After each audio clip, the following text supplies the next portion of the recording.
Hey folks, Dave here, and today I am going to do something pretty dumb. I am going to disassemble this OTF. You're not supposed to disassemble one of these, but this is a Boker Kalashnikov OTF. I just got it in a couple of days ago, and a screw fell out today. So, let's take out all the other screws, and then Loctite it so that none of the screws fall out again. Here's the part where I say that I've never done an OTF before, so I don't know what happens here, but I feel like we want to get it off track so that the knife is not under ballistic spring tension. That feels smart. Where my screwdriver goes. So, hey, they're T8s. Good for you, Cobra Tech. Oh my goodness. There's no Loctite on any of these, I don't think. No, there is not. That's a problem. That's a legitimate problem. Okay, so my relationship with Loctite is essentially... Wait, there's Loctite on this. By the way, when we finally get this open, you're going to see an abusive level of... I shouldn't have the spring pointed at me. So much of... grease, just roll with it. I lubed this thing up a lot. Okay, this is a problem. So, with Loctite, obviously you don't want the red stuff. The red stuff locks it down so that you can't open it at all. What you want is just a little touch of the blue stuff. That way screws don't fall out on their own. So, I have unscrewed the 6 body screws. They are not screwed in on the other side. And that's what an OTF looks like. Huh. This is fascinating. Arr. Oh, that's really just barely held on. That's interesting. Okay. That must be because Guardian Tactical's whole claim to fame is that it's riding on a steel plate with ball bearings. So this is that interface what that's talking about. So it's saying that there's bearings between the thumb ramp and the actual body itself. That's interesting. This is what an OTF looks like. So when you go down, so when you push it forward, it pushes against the spring and launches it out that way. Huh. Can I take this? Yes, I can. Can I take this out? I don't know how to go about this. Do I just give it a good shake? It doesn't feel like I'm accomplishing very much. I think that's... No! I don't know what I've done. But no, it won't come out. Unless that's sprung. That, okay. All right, we're learning stuff. That switch right there locks it closed. So that pops up and must be interrupting it going forward. So that right there. So when you pull that down, then it can go forward, and I'm assuming this does the same. So you can't push this back unless you push that up, which I can't do at the moment, but that is what an OTF blade looks like. That is an interesting little bugger. Hey, buddy. Let's wipe everything down. I was expecting this to be a much more challenging disassembly, and if I had not thought, because I didn't originally think to, but if I had not thought to disengage the blade and take that off spring tension, I have a feeling that this would be a more interesting disassembly, but one that I wouldn't publish the video of. Alright, so the body is actually FRN all throughout. And those, yep, so these have either aluminum or steel screw casings, but the body itself is actually plastic.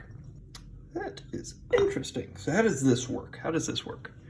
And I do apologize if I seem like a simpleton, because I am. I legitimately am not sure what I'm looking at, so I need to reconstruct it. so that I can. Yeah, so that switch right there lets it go in. So go into the lock, and then I assume that that switch goes back here, right? So that when it pulls, how do you get that to disengage though? Oh, because that is why, okay. So when this goes forward, I don't know what, I assume A07 is part number, by the way. So when this goes forward, that ramp right there pushes down on that, thus allowing it to unlock and move forward. And that switch is done much the same by that ramp right there. All right, all right. But how do we get it to engage? That's my question at the moment. And then that groove right there is for the spring. I found what I'm missing. Okay, this shouldn't be as back as far as I had it. So it shouldn't be right up to the heel, it should be right there. So that earlier when I tried to push the blade out, it wasn't going, but now, because that heel right there is going to bump that down, now it will release, and under proper spring tension, that would rock it out. So how does it re-engage spring tension? My question is essentially, what is that dot interacting with? I legitimately don't know. This is all of the pieces. This is also an incredibly simple mechanism, which I don't know if I was expecting. Ah, but when that goes forward, that's what catches, okay. So nothing is interacting with the disc. The disc is for the forward blade stop. We are learning things, we are learning things. All right. Well, I feel like I've learned sufficient amounts. All right.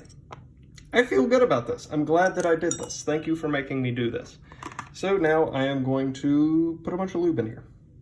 So now when I put you on, nope, because I figured it out. So that's my new inside. I took a little bit of off time to grease it, much more than I needed to, but that's the way that I like my knives, especially my OTFs, because historically they've been problems for me. I wasn't even able to use my Microtech Ultratech until I was able to put some grease in it. So the problem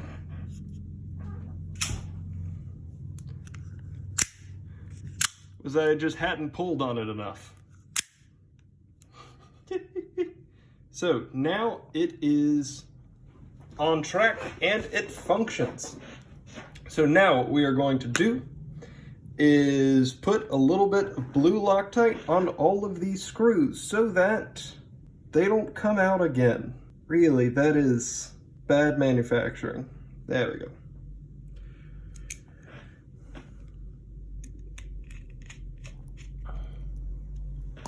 Always put just a little blue Loctite on all of your screws. Just a little, but maybe not all of them, maybe not pocket clips, but body screws. Don't ever touch the red stuff. How dare you? There we go, just cleaning off the blue Loctite on my pants. Also, don't do that because it does stain easily. I've also got a washcloth right beside me, so there's no need for me to wipe it off on my pants. I choose this life. This life didn't choose me. So there we go. This knife life, as it were. Although that's already been TN and CR'd. And last Loctite. Got put right there. That one was a little hot and heavy, but So And now, where's my cloth? Clean my blade, clean my blade. It's very important that if you ever put like grease or oil on any functional part of, that's a hair, that's nasty. On any functional part of your knife, make sure that it is food safe. I didn't, but you should. So this works now. It is all so good. I'm going to be wiping excess grease off of it for a while, but it is exactly as I want, and now the screws won't come out again. This has been how to disassemble an OTF. The thing that I hope that most of us learned is that you probably shouldn't, because like OTFs are dangerous things, which is why like they're the only things that it's not okay, but it's the only things where it's understandable for them to have proprietary bits, because you probably shouldn't be getting in here.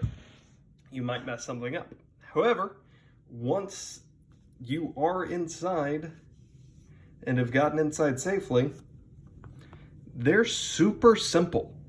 All that you need to do is remember, always remember. Most importantly, disengage the blade before going in, and then re-engage the blade when you come out. That's it. Very simple.